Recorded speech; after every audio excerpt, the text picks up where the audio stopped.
Kebakaran hutan dan lahan di Kalimantan Tengah kerap terulang hampir setiap tahun. Hal ini berdampak pada menurunnya kualitas udara dan mengancam kesehatan warga. Bahkan kabut asap dari Kalimantan kerap menyebar hingga ke sejumlah negara tetangga, seperti Malaysia di bagian timur, kemudian Brunei Darussalam hingga Singapura. Seperti apa upaya penanganan bencana tahunan ini, kita akan bahas bersama Kepala Bidang Pencegahan dan Kesiapsiagaan BPBD Kota Palangkaraya, Heri Pauzi. Pak Heri, selamat malam. Selamat malam. Baik, terima kasih Pak Heri sudah bergabung sama kami di Berita Satu Malam. Kalau untuk sekarang ini update-nya seperti apa Pak untuk proses penanganan kebakaran yang sudah dilakukan oleh tim Anda? Ya, terima kasih.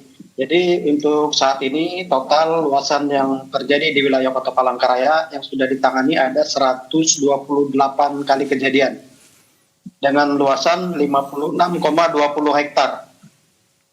Dan saat ini tim kami masih bersama-sama relawan TNI Polri dan juga provinsi bahu-membahu berupaya melakukan upaya pemadaman di beberapa lokasi yang terjadi di wilayah Kota Palangkaraya.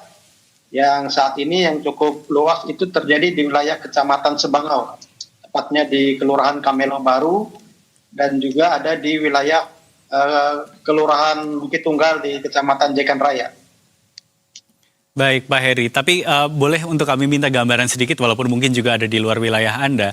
Apakah kebakaran ini hanya terjadi di wilayah Kota Palangkaraya saja atau ada juga wilayah-wilayah sekitar yang juga terdampak kebakaran ini? Untuk wilayah Kamelo Baru, karena ini berbatasan dengan Kabupaten Pulang Pisau. Jadi di wilayah sana juga cukup banyak terjadi kejadian, terutama di wilayah Jalan Tumbang Nusa, sehingga potensi meluasnya juga cukup besar dan sampai saat ini masih cukup terjadi kebakaran yang cukup masif di wilayah sana. Baik, jadi selain di wilayah Palangkaraya ada juga di Pulang Pisau begitu dan sekarang ini juga sudah diterapkan status darurat karhutla.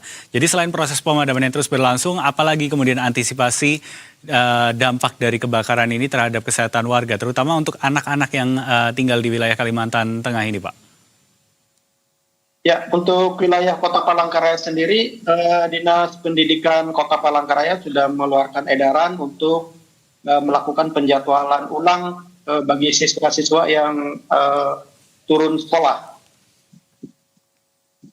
Baik, kalau begitu. Jadi sudah ada antisipasi yang disiapkan, tapi kalau kita kembali lagi ke soal kebakarannya, begitu Pak, sebetulnya apa yang kemudian dinilai menjadi penyebab kebakaran ini dari situasi yang ada sementara? Apakah ini murni karena faktor cuaca, atau ada hal lain, misalnya perusahaan perkebunan ataupun petani mungkin yang sengaja membakar lahan untuk pembersihan lahan misalnya?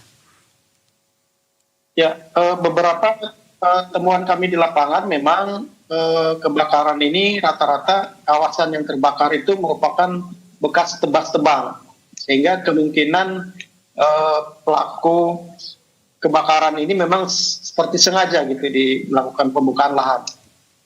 Karena rata-rata yang kami tangani itu ada bekas tebas-tebangnya, sehingga sudah bersih gitu kan, tinggal disulut mungkin, sehingga terjadilah kebakaran ini gitu. Samping memang ada faktor-faktor lain tentunya. Oke, jadi salah satu yang kemudian dilihat sebagai penyebab ini adalah karena memang ada diduga begitu ya, diduga ada unsur kesengajaan ini. Ya. Nah, kalau melihat dari luasan lahan yang terbakar ini kira-kira seberapa cepat dari pihak Anda dan juga dari pihak provinsi mungkin berkolaborasi dengan dari Kabupaten Pulang Pisau tadi untuk bisa menangani kebakaran ini dengan segera bisa dipadamkan begitu? Ya, kita berupaya semaksimal mungkin melakukan upaya pemadaman ini. Cuman memang karena kendala kawasan yang terbakar ini kan jauh ke dalam hutan, sehingga memerlukan waktu dan sumber daya untuk kita mengangkut peralatan hingga sampai ke lokasi. Di samping itu memang karena sumber air juga sangat susah, kering ya. Karena memang tekstur tanah gambut ini kalau sudah kering itu airnya cepat hilang seperti itu. Namun demikian, kami bersama dengan BPPK Provinsi menanganinya dengan menggunakan waterbombing kalau misalnya memang kawasannya tidak bisa terjangkau oleh pasukan darat, seperti itu.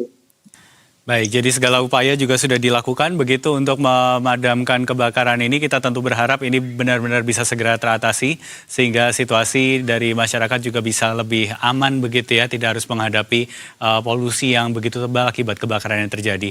Terima kasih banyak Pak Heri, Kepala Bidang Pencegahan dan Kesiapsiagaan BPBD Kota Palangkaraya sudah memperbarui informasi terkait penanganan karhutla di Kalimantan Tengah bersama kami di Berita Satu Malam untuk hari ini. Selamat beraktivitas kembali, Pak.